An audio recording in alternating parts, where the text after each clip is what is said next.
Hello everyone, welcome to William and the Magic Box. Today on our show, we are going to have Holden. Holden is from Austin in Texas in the USA. So let's see what Holden has to say. Enjoy the interview. Amazing. So hello Holden, how are you? I'm good. I'm good, William. It's been a good what is it today? Tuesday? It's a good day. Amazing. So tell me, what has been the highlight of your day so far?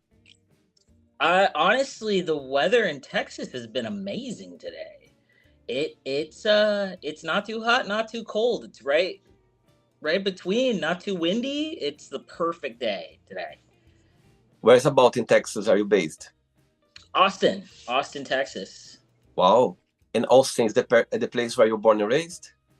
No, I'm not born and raised from Austin. I'm originally uh, a military brat. So I was born in North Carolina, but I grew up in Arizona and Japan. Japan as well? Okinawa, Japan. Yeah, Oh, wow. yeah, the island kind of off the coast of Japan. And why Japan? That's just where my dad went for the military. That's where he got stationed. So I grew up with a lot of that culture, pretty much from a teenager to an adult. Amazing. Oh, wow. I've always been so fascinated with the Japanese culture, Holden. Always. I'm sure you know very well. I think the way the culture of Japanese people is just amazing. I just always been very fascinated about them, for sure. It is. It's a very efficient culture. I mean, everything, you can be on time anywhere because it's so efficient. It's great. Who is this beautiful cat behind you? So cute. Who is Oh that? gosh. Ollivander. Let's see, where is he? Oh, Ollivander. He's shy. He's very shy. But yes. sweet. And what do you like the most about living in Austin, Texas? I'm a big city person because I grew up kind of isolated. So I really love that there's always something happening. There's always Uh-huh. something going on here. Wow. And Yeah. I know you are a comedian, Holden. So let's start the interview talking about your career as a comedian. So tell me how everything started. Whew. I I think for the most part, everything started when I was in the army. I am not a troublemaker, but I do like to joke around quite a bit. And I realized that if I could make my commander laugh, or just anybody in the command team laugh, that I could stay out of trouble. So I used it to stay out of trouble essentially and get away with doing whatever I kind of wanted to do. And Wow. then yeah, and then I didn't really start comedy then, but I was thinking about it, and then I moved to Austin after college and back home in Arizona. Moved Okay. back to Austin, and a friend of mine who was in the military, he threw me up on stage one night and said go, and I had nothing written, and very, like, I got a lot of anxiety from it. So Oh, yeah, wow. Oh, wow. it So you was. always had the talent of making people laugh or entertaining people. You always had that. Yeah, I growing up as a kid, I that was our family's way to show each other that we loved them, was just joking and, like, making fun of each other.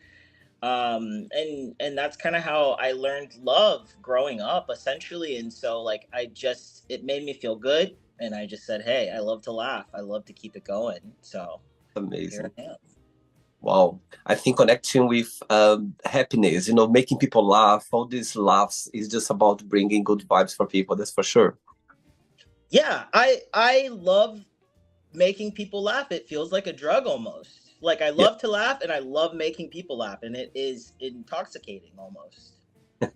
And tell me about your schedules or your shows. How does it work for you? Do you have like some place they'll go like in certain days? How does it work?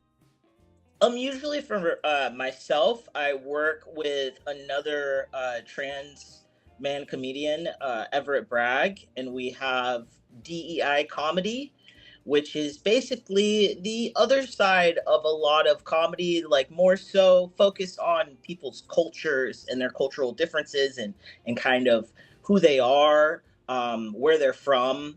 And sometimes when they tell these jokes to the audience can't relate, but they still laugh because it's one, something they've never known about, another place, and two, it's funny. So it's like you get the best of both worlds. You get to learn and you get to laugh. It's great. So I've been working on that with him for over a year now, and Oh, wow. it's been a good time out here in Austin. Yeah, we have two shows, or we have a mic at the beginning of the month and a show at the end of the month with a drag queen headliner. So mixing it up, doing it a little different. Amazing. All right, so during the interview, I'm going to explore a bit more about your life and also about your journey, okay? Yeah. But before we start our journey within the Magic Box, I'd like you to tell me something interesting about yourself, or maybe something that not many people know about you. That many people don't know about me. Okay, William, this is going to be a tough one because I tend to be a loudmouth. Things that people don't know about me. I really love I really love birthdays. I love birthdays a lot. I know that sounds goofy, but I love birthdays. I love when it's someone's birthday. I'm a zodiac guy. I like to know the signs. Okay. I So like to what's your see star sign? What's your star my sign? star sign. Yeah. I'm a Virgo, Right. 100%. Yeah, Wow. September. Yeah. What's the biggest characteristic of Virgo, in your opinion? What's the what? The biggest characteristic. Tell me something unique about Virgo. Oh, Sign. no, you're good. Just to think about it. We are perfectionists Okay. a little bit. So as you can tell, a little bit, and the moving of the light and things like Yeah. that. We're perfectionists, and we like to dwell on a lot of things. Wow. So, Amazing. So then, are you ready to go on a beautiful journey through memories in life and share your point of views? I'm ready. Amazing. Welcome to William in the Magic Box. So I have here my best friend.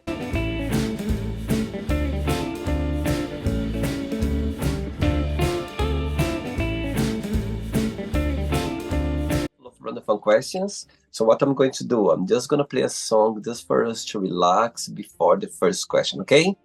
Okay. Just let you know, Holden, sometimes Zoom mutes the sound around, okay? So you might see me here dance in silence, all right? All right. Let's do I'll it. enjoy it either way. Let's go. Right, before we start the interview, during the journey, if it comes up a question that you don't want to talk about or you don't want to answer, always can change, okay? Okay. Amazing. First question is, what do you think people need to know about each other before they start a relationship? What do they need to know before they start a relationship? Yeah, between each other. What do you need to know between each other before they start a relationship? I think that before people start a relationship, they need to kind of, it depends, because I come from an interracial family. My father's black and my mother's white, and I feel like if you are going into a relationship with someone who maybe doesn't have like the same culture, values, morals as you, learn them. I see the mistake all the time. People don't learn about each other's cultures, and then it becomes a clash before the relationship starts. Wow. So learning is the biggest thing in relationships. Are you in a relationship now, or you're single? I am in a relationship. I have been for over a year now. It's been Wow. the best relationship I've ever had. So tell me how you and your partner cross paths for the very first time. That just happened, if you can share. We crossed paths through dating app Hinge, and she is a veterinarian assistant, and that's how we started talking, because I love animals. Obviously, you can see they're everywhere in our apartment, but that's how it started, is our mutual love for animals. Wow. What's the biggest difference between both of you and the biggest similarity? Our biggest similarity? and the Oh biggest man. difference?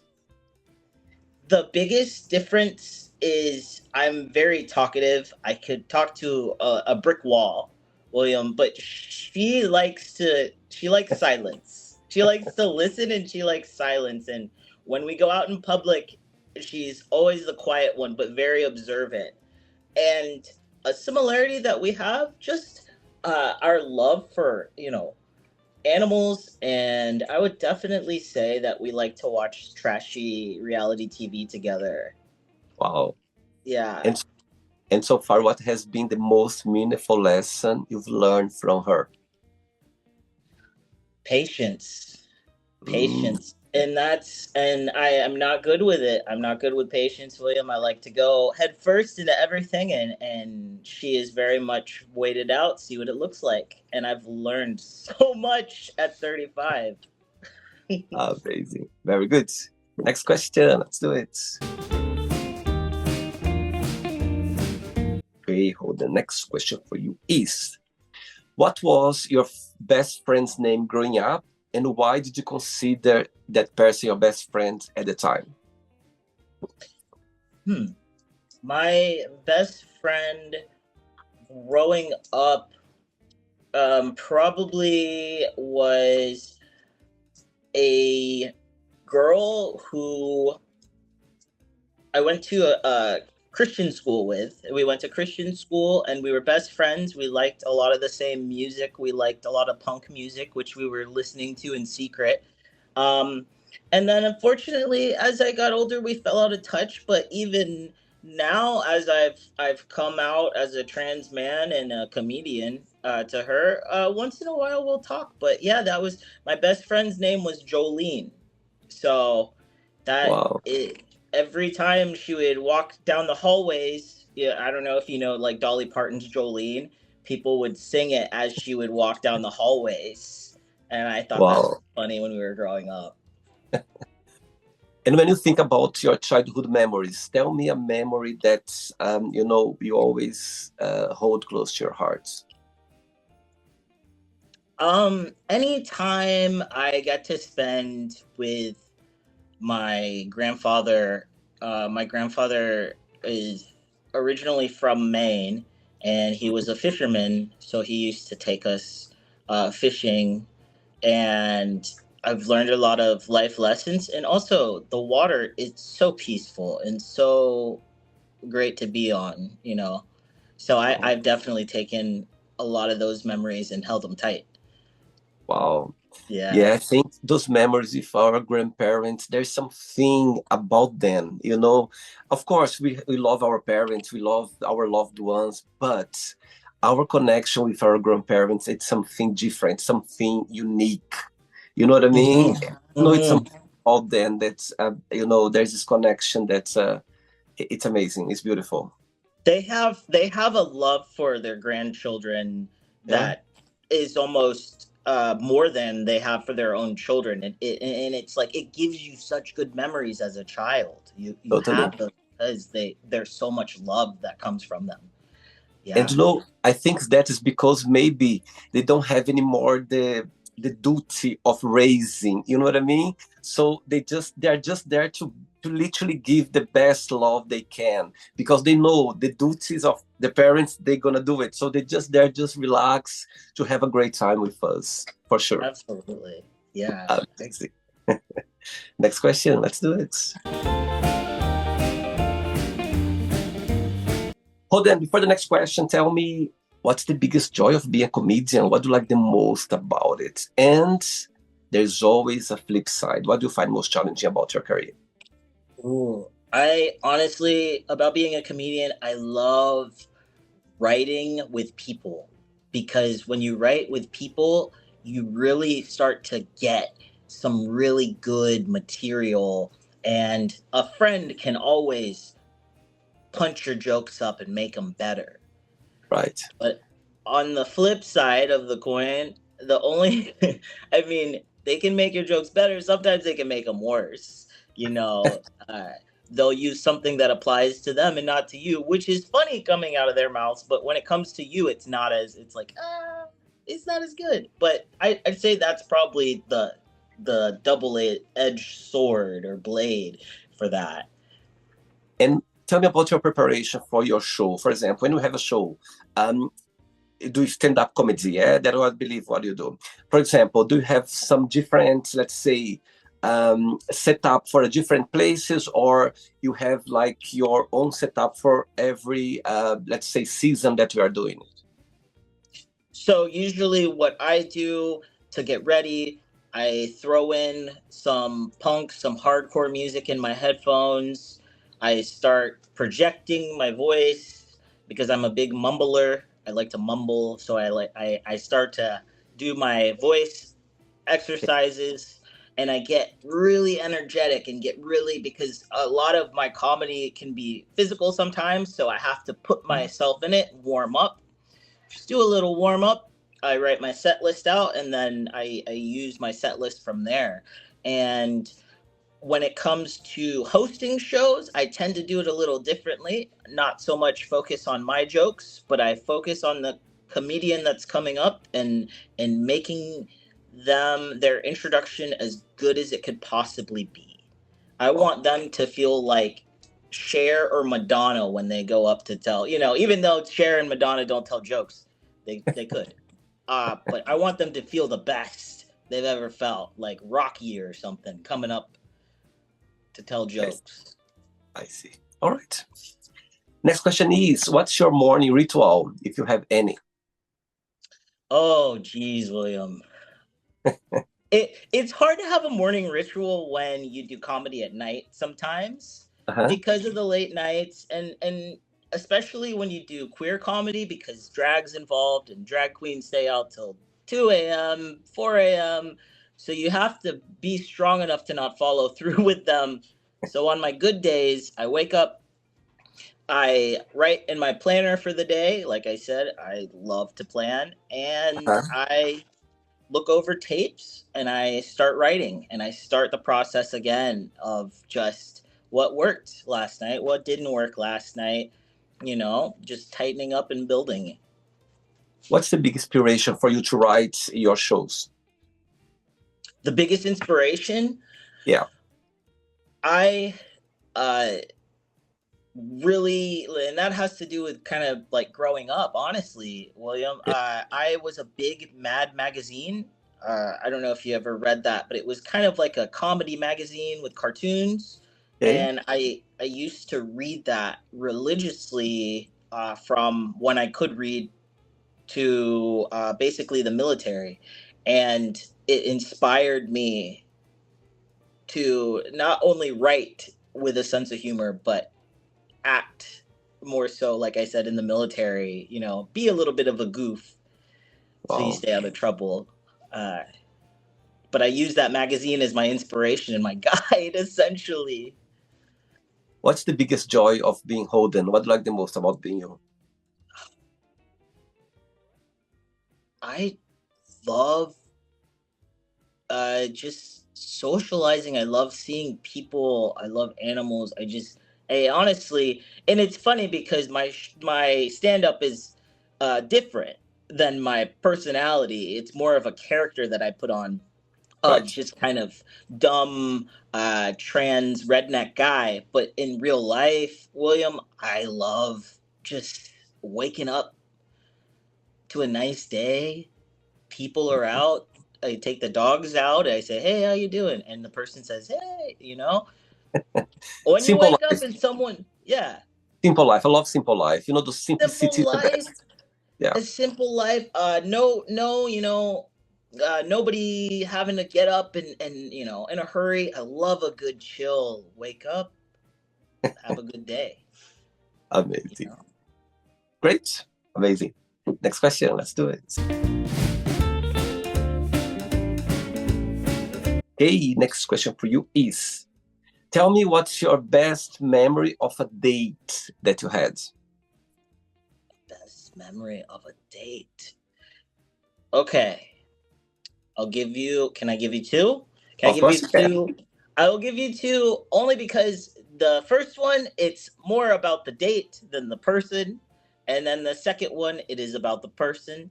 Um, the first time, the best date I've ever had. Someone took me on my 30th birthday, right before my 30th birthday, to go see my favorite punk band in Denver. Oh wow. And it was so much fun, a whole weekend that I just, this band that I love, the Misfits, they're getting a little bit older in age, so it's like one of the last few times I thought I would be able to see them. Amazing date, amazing. The trip was paid for, everything. I was living it up. um, Wow. um, the relationship didn't go so well, but the date was fun. The date was fun. And then the second one is just, honestly, anytime I get to hang out with my girlfriend and make her laugh. We like to craft together. Sometimes she's very introverted, so we tend to it's we'll go out and watch comedy, we'll come back inside, craft. As I can see your eyes shining talking about your girlfriend. So she's watching this interview right now and have a moment, an opportunity to send her a message. What did you say? She's watching. Dana, I think that you're amazing. I love you, and I'm so happy you get to work with the Bobcats and the Roadrunners now. Her lifelong dream. She gets to work with animals, wild animals. So, Oh, sweet. Very sweet. Tell me three names of three comedians that for you always been a big inspiration, or you always liked, three people in the comedian business. Three uh, names. three comedians. I would say George Carlin, which is everybody's got to say it. I would say Robin Williams, Wow. based on his stand up. And then I would say, as of recently, it's been between, you know what? You said three. I'll give you three. Chris Fleming, who just came out with his HBO special. It is amazing. I love it. It is Okay. good. So, Yes. so, so now the question is going to be a bit tougher now. Let's pretend that Robbie Williams is still with us, okay? One day, we're going to wake up in the morning having three missed calls on your phone from those three you just mentioned right now. Which Yes. one you're gonna call back straight away? Which one you're gonna send a message? I'll call you back later. And the third one, you don't call back, just ignore him for now. Okay. I would say that I would ignore the first two because they've passed. But if they were all alive They are still with today, us. Yeah, they are if they still. yes, who would I call back immediately? I would call back Robin Williams immediately, because everything that says Robin Williams, you must answer. William, you would answer if Robin Williams called you, I'm sure, Totally. immediately. And then next, I would say, and then George Carlin, I'm avoiding just because he acts like the world is ending all the time. I love it, but I need to wait. I need a break before I can call George back. And then Okay. lastly, this The one would message, be, I call you back later. I would text Chris. I'd have to, because he also, I'm picking very anxiety ridden comics here. I'd have to text him back. I'd be like, hey man, I'll give you a call in 2 hours. And that's Very, the and you're very precisely 2 hours. 2 hours. 2 hours, and the phone call better not last for more than an hour. Wow, 1 hour phone call. No. love If it. it depends. If someone calls me in a panic, I want to fix the problem fast. If they call me to conversate, I can give an hour and a half. I can give two, maybe 2 hours. Right, before the next question, Holden, you are open about being a trans man. So I have three questions based on that. The first one is, tell me, walk me through a bit more about your journey. When did you realize that you're born a man?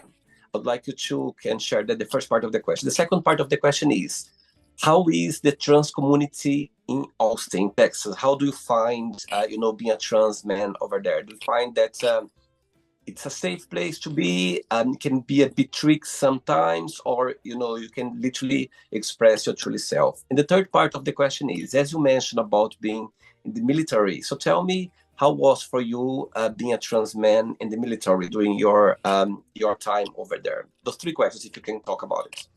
Okay. Yeah. figured out I was trans when I was 26 years old. I was actually in the military. I was running. I was running and I saw this really buff looking guy. He looked like an action hero. And I was like, whoa. And later that day, someone told me, they said, hey, Sergeant so and so, that's a transgender man. And I'm like, I didn't know what it was. I didn't know. And I was like, I don't know what a transgender person is.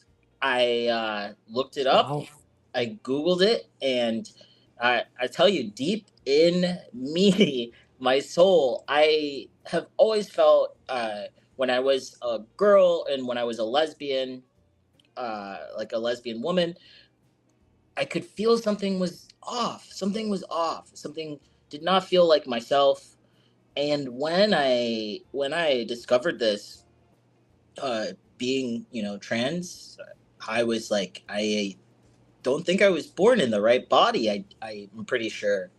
Um, so I was doing my research, and at this time, unfortunately, as I'm learning more about becoming trans, I'm also learning that it is not allowed in the military at the time.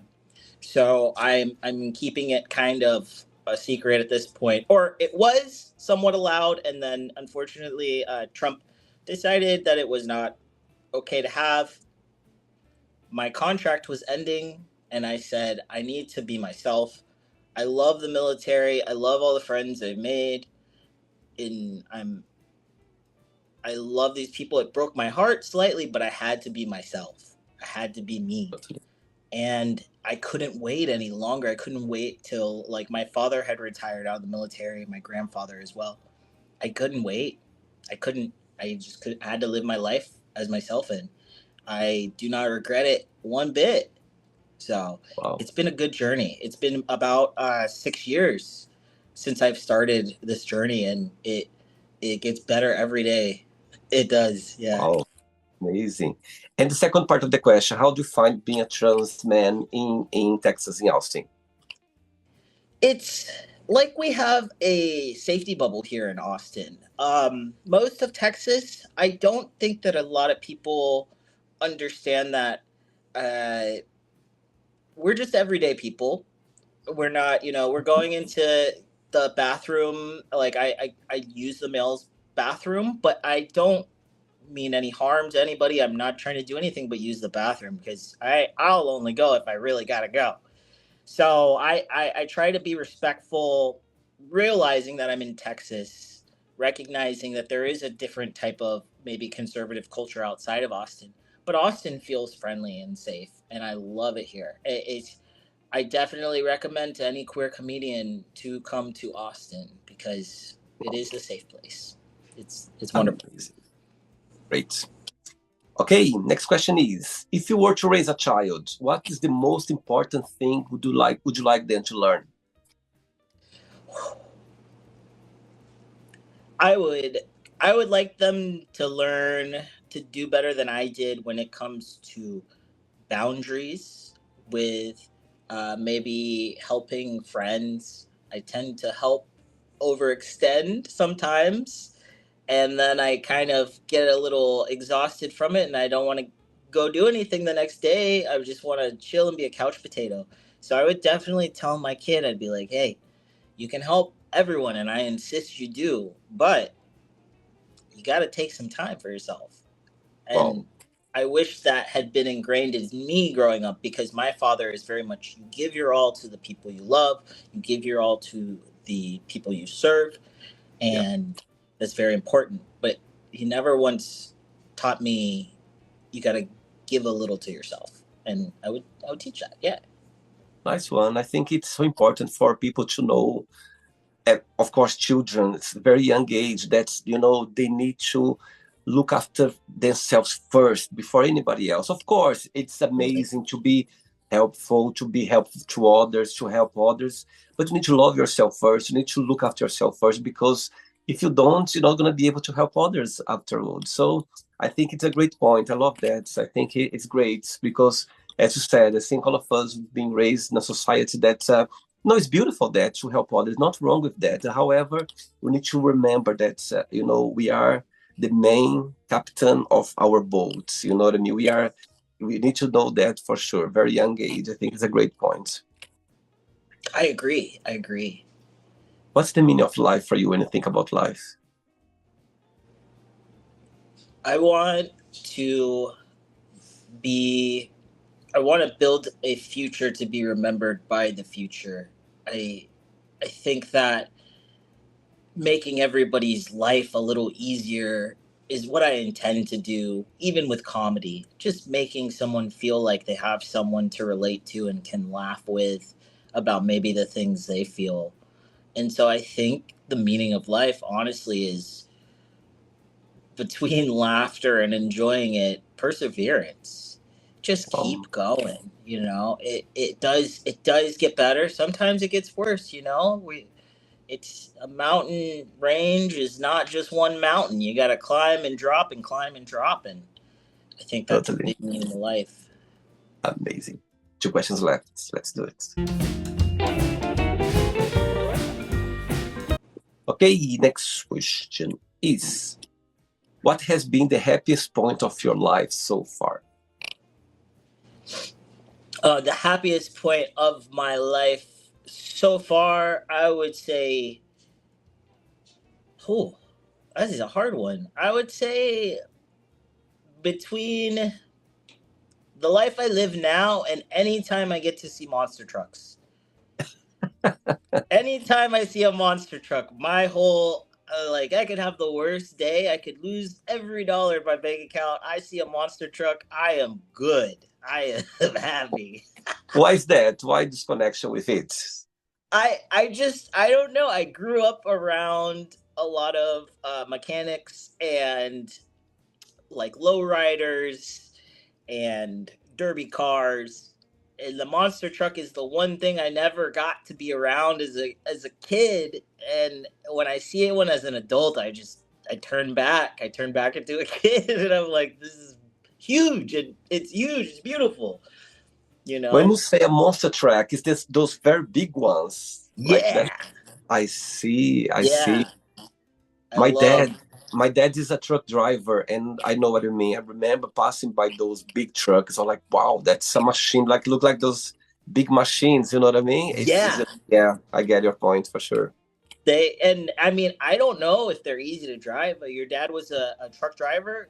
He's still, Kudos yeah, to him. yeah. Still? Yeah. He's still as a truck driver. Yeah, he loves it. He's been a truck driver since he was 18 year old. So he loves traveling. He loves to be, guiding a truck. I grew up as well. I remember like on my school holidays, I was with him all the time, and I remember like he was playing the 80s songs, like all these big, stars in the 80s, and I couldn't even speak English at the time. And I remember listening to those songs. When nowadays, when I listen to them, it brings me back to my memories of that time. So yeah, I get it. Saying that, what do you think happiness is a choice? For Like overall, do you think happiness is a choice or not?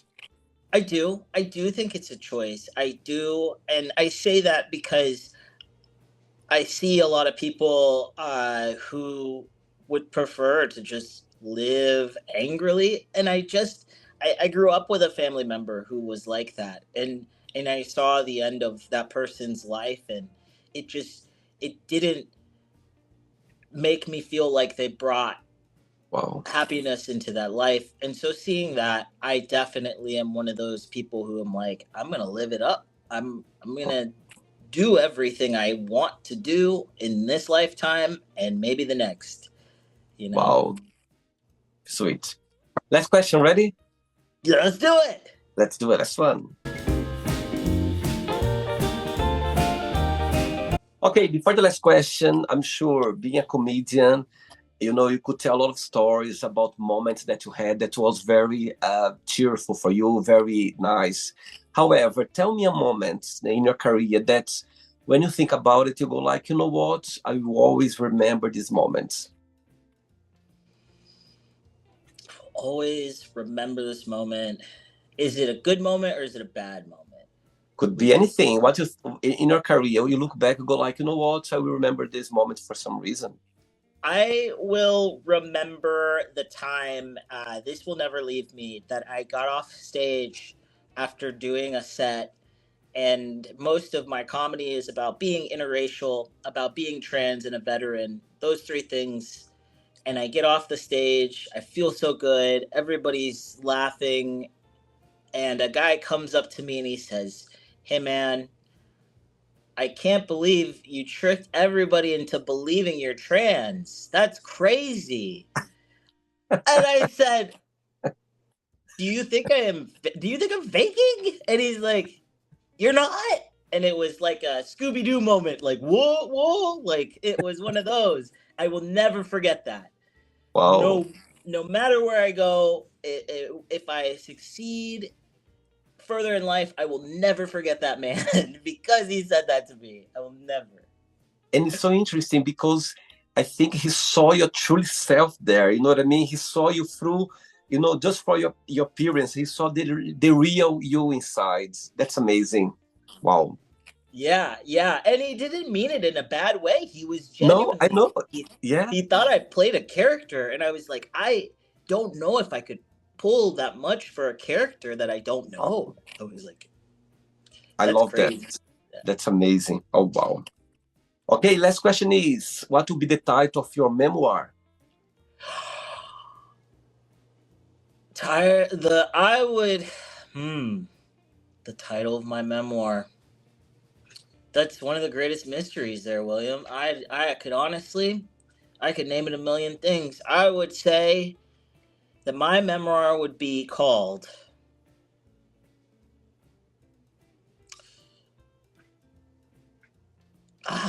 wow. There's so many words that keep passing through my mind. I would say Holden, the world's most regular trans redneck. Wow, that's a good one. I love it. I don't want to go too exact. I don't want to say the world's best because who knows? I might not be the best out there. There could be a trans man that can hunt fish and tell a joke at the same time. Then he's the best. I can't. I'll say regular for now. Amazing. Very modest you are, I can see. I try. Right. You don't end yet. Let's play now the word association game. Okay, I'm going to say some words. Just tell one word that comes to your mind. Quick thinking. One word. All right. Let's start with money.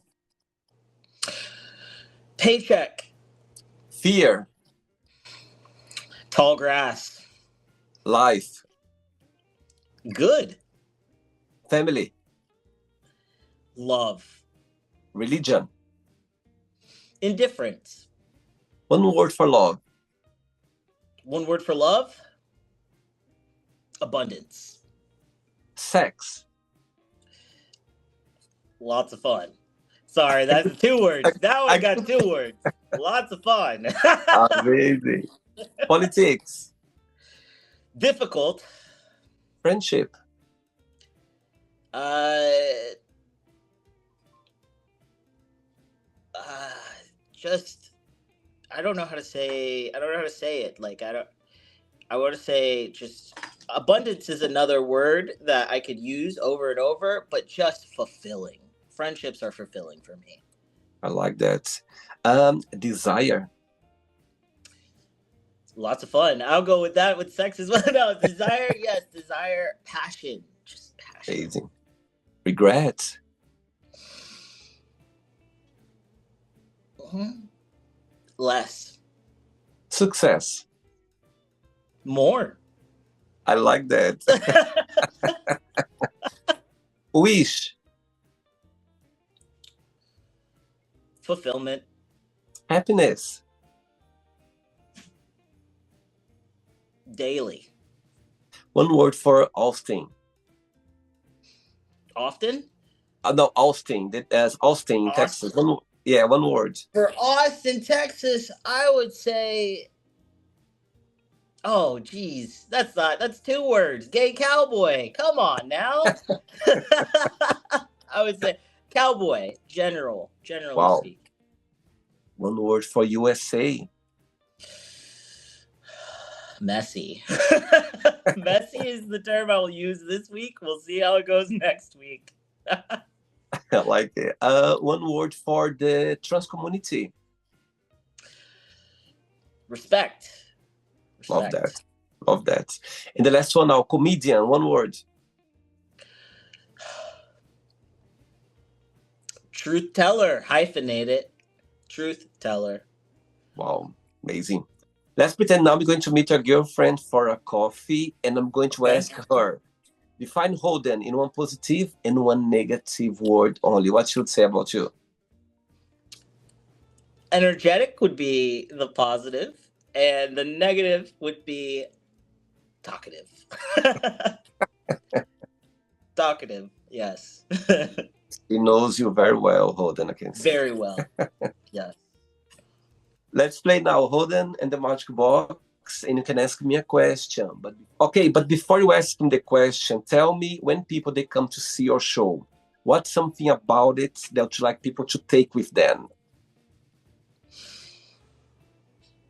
Uh, I like them to think about being tolerant, knowing that they just saw a trans comedian and he made them laugh, and nothing about him matters other than he's funny, and just the tolerance and acceptance that comes with after seeing a queer artist. Wow. It's a beautiful thing. I've had it before. Love it. Amazing. Okay, Holden, you can ask me a question now. You ready? I think I Let's do am. it. I have no music, but pretend in your head, favorite song, not the one you're listening to. I'm gonna shake the Magic Diet Coke. Okay, question for you, William. You ready? Straight from the Magic Diet Coke. What place do you feel most at home without being at home? And this could be maybe a place from your hometown or a place you like to go to where you live now. Where's your place? Where's your special place? You don't have to give me the exact address. I love your question. I love your question, Holden. And it's so interesting you ask me that because, last month I caught myself thinking about home. What is home for me? What is a place where I find that it's my home? And I was thinking about that, and there were four places that came to my mind that when I am there, I feel at home. Okay, the first one is I before I moved to England. So I'm originally from Brazil. I left Brazil when I was 19, and I moved to Portugal before moving to England. Yeah. Okay. So Portugal for me, it's a place that there is a family there that I used to live there before. They are great friends. That I when I'm there, I feel like home. And that place came to my mind when I was lost in my thoughts. That was the first one. Without any, first or second, all of them, they mean the same. So Portugal, the place, this lovely family, they're my friends. It's one of the places that I consider home. The second one, it's my best friend in Canada with my godson and his partner and also his other kids. So this place, when I'm there, is another home as well. There's a place in Madrid where I have a very good friend of mine. She's Brazilian and her partner, he's Spanish. And when I spent Christmas last year with them, and they are so close that when I came back from there for Christmas last year, I was like, oh my God, it's a home for me there. I can feel at home. And the fourth place, it's my hometown back in Brazil with my mom. I think so. Those four places, Hold. I love your question because I never been asked this question before. So those four places, I consider that when I go back there, when I go to visit there, those four places, I feel at home. You know, and it's so interesting your question because I was thinking about that last month. Genuinely, I was walking the park, and I was thinking about place that makes me feel happy, that place that me feel like welcome as home. And those four places, I said, okay, it's those places I cannot, So yes, I'm very fortunate to be able to say that because, I think home is where you make your place. And Yes. those four places, when I'm there, I consider, I'm in a safe place because it's home for me. I love your question. Is there real quick a follow up?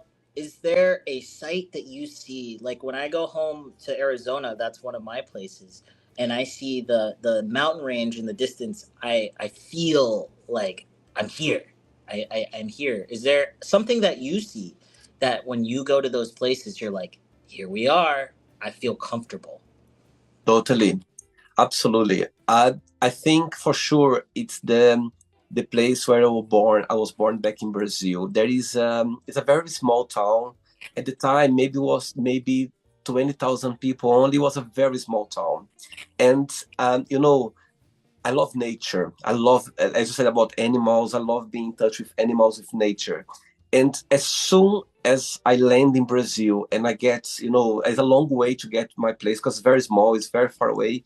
And as soon when I arrive there, even the smell of it, the place, the nature, when I'm there, the grass, the smell of this grass in the morning, like, a bit wet.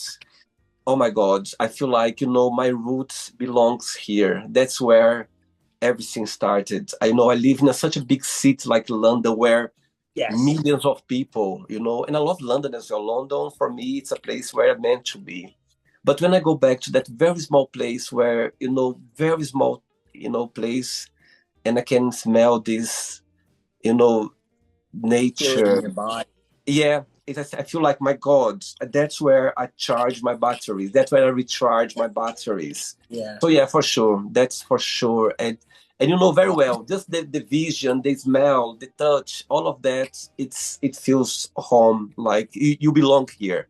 That's It where it does. it's like a plant. Like you're born, you've been flourished. That's where you meant to be, or that's the place where your roots are. It doesn't matter how far you go, your roots are here. So yes, I love your question, and that's my answer for you for sure. Yeah. I love it. I love it. I'm gonna have to go to Madrid now. Yes, I yes. love it. Did you enjoy the interview? I did. Thanks again, Holden. Thanks for taking the time for the interview. Thanks for being so kind. When I approached you on social media, you're very sweet. You said, yes, of course, let's do it. Why not? So there we go. I think, the power of saying yes, it's amazing. Can take you in a direction or a place that you've never been.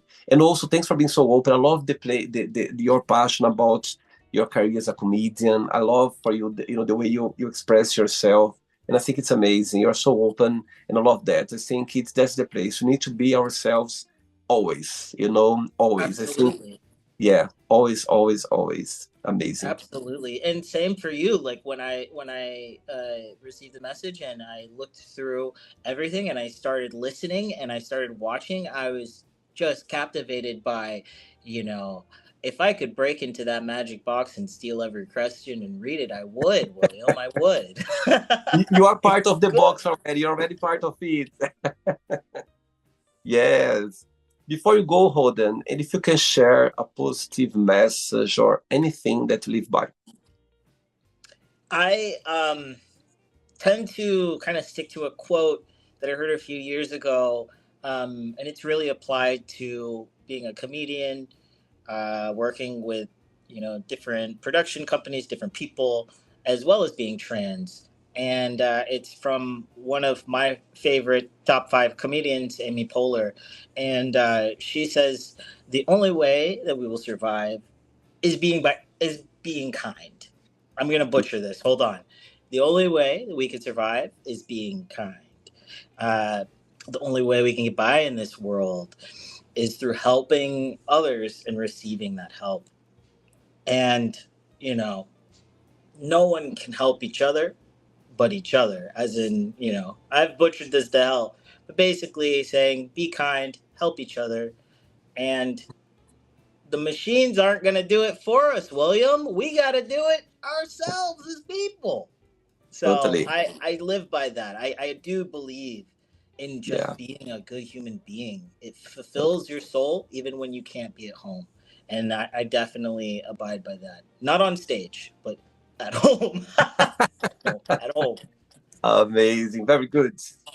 Thanks again. Regards to your girlfriend, to your family and friends, and you keep in touch. It was a pleasure to have you on the show, okay? It Enjoy was your day. amazing to talk to you, William. I hope to hear from you soon.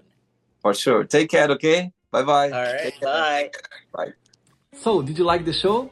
Don't forget to give a like, share it, and also don't forget to subscribe to the channel. And if you'd like to be part of the show as well, first, subscribe to our channel, and after that, just go to our website, www.williamandthemagicbox.com, and send us a request saying why you'd like to be part of the show. And I see you there. Bye bye, see you next time.